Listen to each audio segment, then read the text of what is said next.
शिक्षण हे वाघिणीचं दूध आहे आणि जो कोणी पिईल तो गुरगुरल्याशिवाय राहणार नाही, असं परमपूज्य महामानव डॉक्टर बाबासाहेब आंबेडकर म्हणायचे.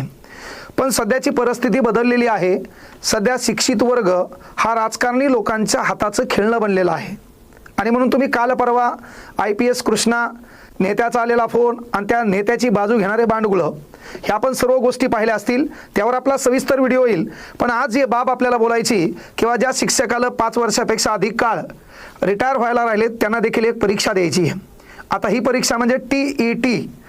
2010ला आमचं DED झालं. DED झाल्याच्या नंतर CET झाली. CET 2दा झाली आणि शासनाने एक नवीन खेळ आणला.